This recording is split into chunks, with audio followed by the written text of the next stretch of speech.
What's up YouTube? Welcome back to another Riftbound League of Legends TCG video. In today's video, we're talking about more Set 1 combos that you need to know about. Now, we did a video like this a little bit of a ways back, but that was before the entirety of Set 1 was revealed. So today, we're talking about new combos with cards that we didn't even know about back then. So if you do like any of the combos that we talk about in this video, definitely drop a comment letting me know. And if we don't talk about any of the combos that you know and love, drop a comment about that as well so we can all talk about it and learn from it. That being said, let's go ahead and jump right in. The first combo I want to talk about is Sundisk and Noxian Saboteur. Why is this combo so good? Well, if you've been around the channel for some amount of time, you know that I absolutely love Sundisk. I think it's a very strong card, but where does Noxian Saboteur come into play? Let's talk about the original problem with Saboteur. The original problem with Saboteur is that it's meant to shut down hidden cards like Hidden Blades, Onu's Hourglass, these really powerful cards your opponent will be hiding in their battlefields. Saboteur is normally a very telegraphed and, as a result, weak play because you have to play it in your base tapped. Your opponent knows it's coming, so they're going to flip those hiddens well before you have the opportunity to actually throw Noxian Saboteur into a battlefield. However, when you bring Sundisk into the equation, let's say you're going to play Sundisk and Saboteur in the same turn. You play Sundisk, it activates its own Legion, and then you tap Sundisk for its effect to allow the next thing you play to enter ready. This is the last opportunity your opponent has to activate a hidden reaction card because it's the last thing you're going to do that starts a chain before you play Noxian Saboteur, and your opponent doesn't know what unit you're going to play following up the Sundisk ability. So they're not going to be likely to preemptively use those Hidden Blades and those Zonias. So you're going to play your Saboteur. Saboteur does not have an on-play effect, so there's no chain for your opponent to add a reaction onto. Then you can throw your Saboteur into a battlefield. Your opponent completely loses out on that hidden card, and you absolutely profit. So this is a super strong combo.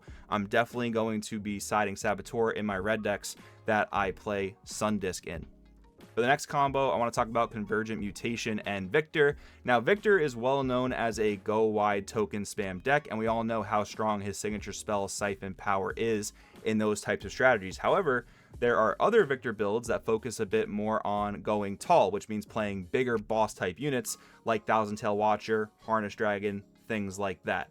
In those type of builds that aren't as focused on going wide, but instead go much taller, Convergent Mutation is a great parallel to Siphon Power because you can take one of your 1 might tokens and match its power to that Thousand Tail Watcher. Now you have 2 huge 7 might units to go into battlefields with. This is a very strong combo, specifically in those go tall variants of Viktor. The next combo I want to talk about is a personal favorite of mine. This is Shakedown and Noxian Guillotine.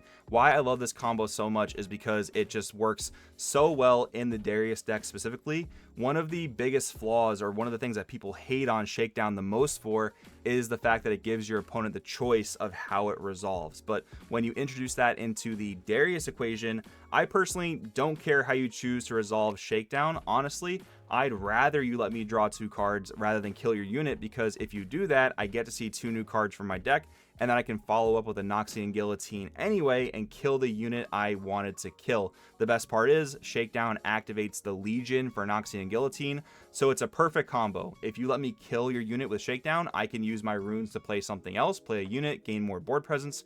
Or if you let me draw 2 off Shakedown, I can just cast the Noxian Guillotine and kill the unit I wanted to kill anyway. Either way, I'm totally happy. Next up, we're pairing Blitzcrank and Reaver's Row. This is a play you can look at specifically in Master Yi. However, you can do this in any deck that can play these 2 cards. The reason why people don't love Blitzcrank in Master Yi is because it's sort of anti-synergistic with the leader, where you need to play Blitzcrank into a battlefield you already have control of, and you're essentially turning off your leader's ability to give one of those 2 units +2 might because those units are no longer alone.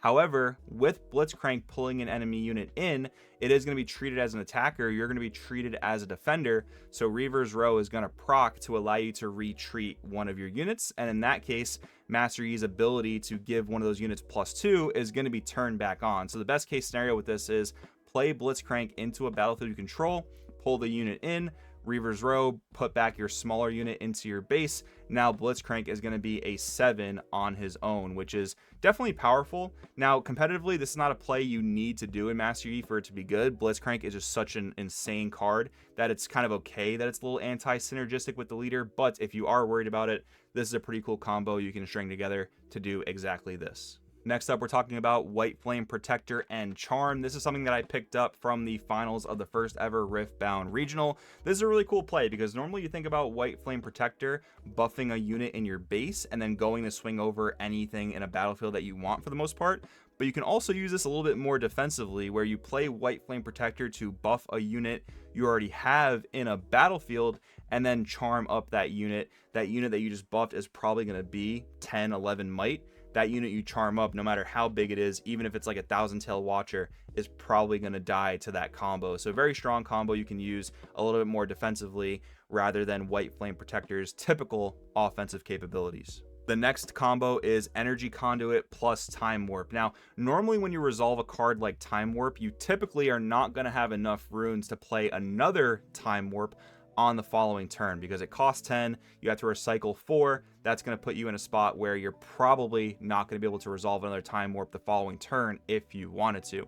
However, in fully dedicated ramp strategies, you can play up to 3 copies of Energy Conduit. Those energies created by Energy Conduit are not going to go anywhere. They're not going to be recycled from you using Time Warp. They're going to give you +3 energy if you play all 3 every single turn. So this specific combo makes it much easier to actually resolve back-to-back Time Warps if you want to be that type of degenerate control player to do exactly this type of thing.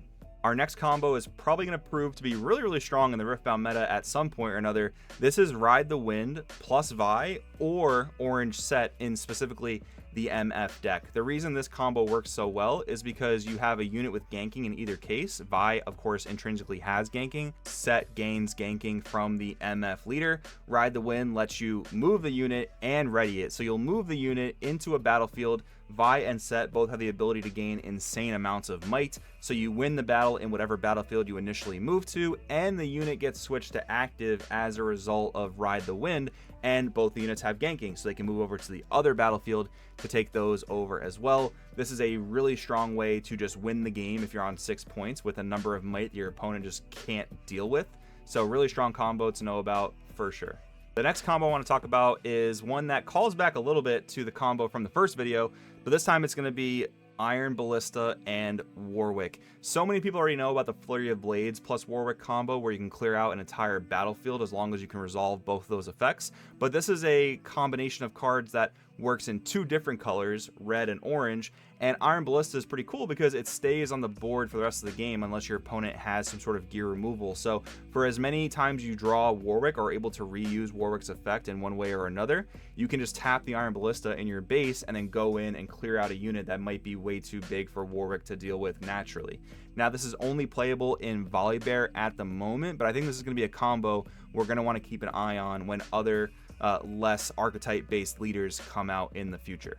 And finally, to wrap the video up, we have to shed some light on combos where Portal Rescue can be an MVP. We talked about some of these last time, but with newer cards that have been revealed, you can use Portal Rescue with 1,000-Tailed Watcher to -3 your opponent's entire board and take over battlefields easily that way. You can also Portal Rescue with Riptide Rex, clearing out units in most battlefields at a much cheaper cost than Rex's typical 6 energy, 2 power cost. And if there are other cards that you think pair really well with Portal Rescue, let me know down in the comments because I absolutely love seeing combos with this card specifically. And there you have it, guys. There are a bunch of combos you can explore in Riftbound League of Legends TCG in Set 1 Origins. Many of them are competitive, some of them are a little more casual, but they're all going to be fun nonetheless. Once again, if I didn't cover a combo that you know and love, let us know in the comments so we can learn about it. If you have ideas for other types of content you want to see, drop those down in the comments as well. Don't forget to like the video if you learned something new and subscribe to the channel for more Riftbound League of Legends TCG content. And I'll see you guys in the next one.